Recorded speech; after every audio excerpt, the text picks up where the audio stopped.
bring you this story from the Western Cape. Groote Schuur Hospital is the first public hospital in Africa to have a robotic device called Da Vinci XI. The robot costs 38 million rand and will aid in surgeries. Well, for more on this, our reporter Lindsay Tentlinga is joining us now live from Cape Town. Lindsay, as I read that name of that robot, I thought, am I getting it right? You know, each time I see those Roman numerals, I get confused. Is it an XI or something else?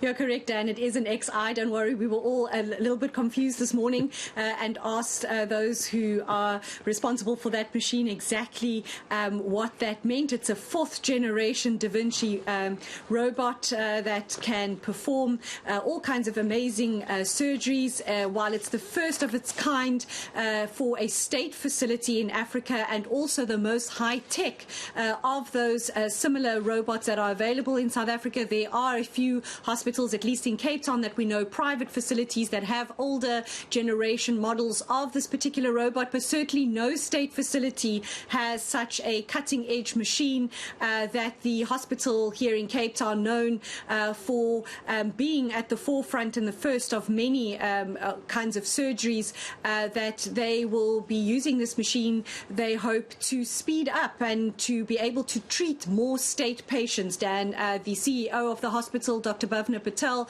telling me this morning that they estimate 2,500 surgeries, many of which could have been life-saving surgeries, particularly for cancer patients, had to be put on hold during this coronavirus pandemic. And so they're really hoping that this new robotic surgery machine will be able to help them help more patients and also to get their surgeries back on track, which were put on hold during this pandemic. Yeah, one would guess the queue, the backlog, so to speak, Lindsay, is very long. And as you are talking there, I'm thinking, you know, people have got so many concerns about so much, and, you know, and there'll be misinformation. I mean, let alone being operated on by a robot.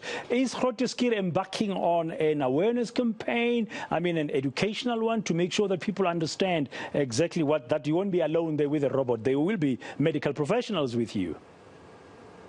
Indeed, Dan. 10 surgeons, 12 nurses are the first batch who are undergoing training. There are, of course, several surgeons in Cape Town who are capable of manning this machine. So it's not a robot that's going to take a place of the human, but rather the doctors will be behind these controls and behind using these very delicate instruments that will result in less invasive surgery, will help speed up the amount of time that people spend in hospital, and also just to be allowed to perform more complicated surgeries. A urologist explaining me to me today that even though this hospital is already at the forefront of very specific and very leading kinds of urological procedures, this robot will just allow them to take it to the next level. They will be able to do things way more intricately, way more advanced, and cause a lot less trauma for the person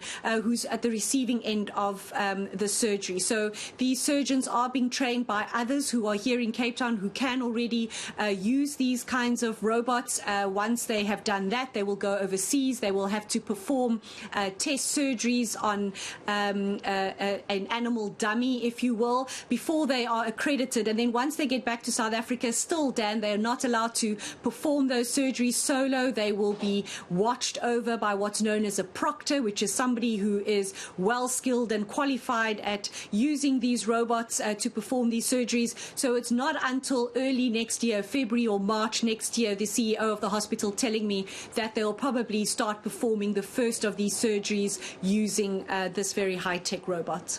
Yeah, Da Vinci XI doesn't cost peanuts. Of course, it's a lot of money. There has to be a lot of care and stuff taken for it. It's good, though, from what you said earlier, Lindsay, that they're hoping to help also ease the backlog of operations in our public sector hospitals as soon as they begin the early next year.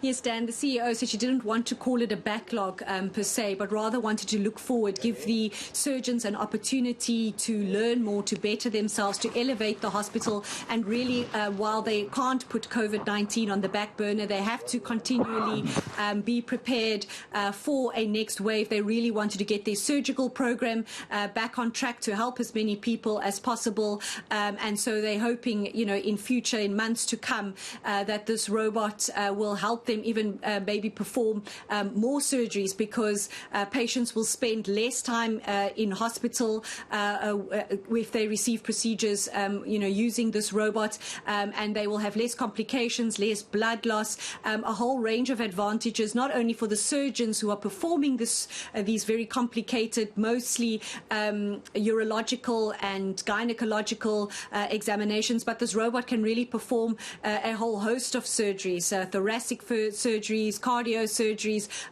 So they are really hoping that they'll be able to help more people and advance, more importantly, their techniques, so that it can speed up recovery and that they can also help so many more people. Yeah, Lindsay Dentlincker, I'm looking forward to your interview with Da Vinci XI early next year. Now that you've shared with us so much comprehensive information. Thank you very much, Lindsay Dentlincker. On the ball, on point as usual.